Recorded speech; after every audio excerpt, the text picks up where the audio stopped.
Now, Thank you. Lebanon's foreign ministry has called for the region to be spared of the repercussions from General Soleimani's killing. For more, we can go across to our correspondent Leila Molana-Allen, standing by in Beirut. Leila, what do authorities there fear could happen now? Well, they did indeed, as you say, ask for Lebanon to be spared from repercussions, but they also said this was an incredibly rash strike. They saw it as a huge escalation against Iran and an infringement of Iraq's sovereignty, because, of course, it is all those things from Lebanon's point of view. And while Lebanon sits or tries to sit very firmly between these US and Iranian interests with the various parties operating in the country, it really is both a linchpin but also a center of all these tensions, and has been for decades. Of course, we have Hezbollah here, which is funded by Iran, the Hezbollah group, which has been growing in power. But then we also have huge American interests with the Christian parties in government, and the Americans have been funding the military here and the police forces for years. So really a lot of internal fighting happening in Lebanon all the time, and Lebanon is terrified that once again it will become the center of that. Now, when the election happened last May and Hezbollah got more power in the government than people had ever expected, Israel, of course, a key US ally, turned around and said to the US government, well, you must consider Lebanon now to be equivalent to Hezbollah. And of course, leaders including the Lebanon, that's not the case. Hezbollah is only one of the parties in government, and we absolutely want to keep working with our Western allies. That's very important. Now, what happened just before Christmas, because we've had this ongoing problem here since the 29th of October when Prime Minister Saad Hariri resigned, is that eventually a new Prime Minister was elected, Hassan Diab. He has now been elected, and he is currently the Prime Minister. He's yet to form a cabinet.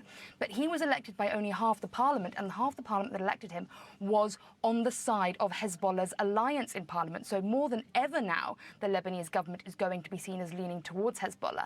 In this current situation, as we see these escalating tensions between Iran and the US, that is more dangerous than ever, and people very concerned that Lebanon will, not only because Hezbollah is likely to be pulled into any war as a militia paid by Iran, but the entire country, because of its association with Hezbollah, is going to be pulled into any new conflict. And of course, with bordering both Israel and Syria, where these proxy wars have been fought out repeatedly, Lebanon really is at risk of being pulled into a new conflict. Now, will Qassem Soleimani's absence affect Iran's military influence, in Lebanon and the wider region as a whole?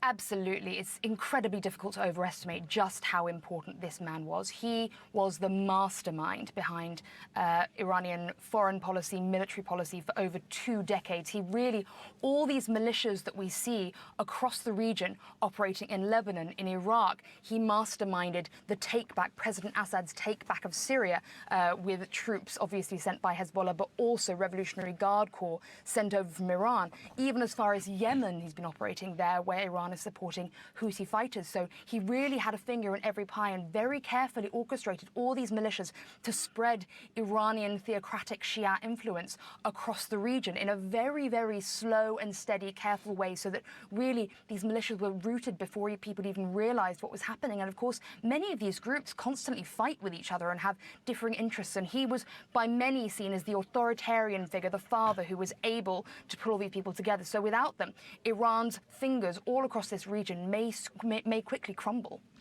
We'll see what happens. Thank you very much for that update, Leila. Leila Molana-Allen reporting there for us from Beirut.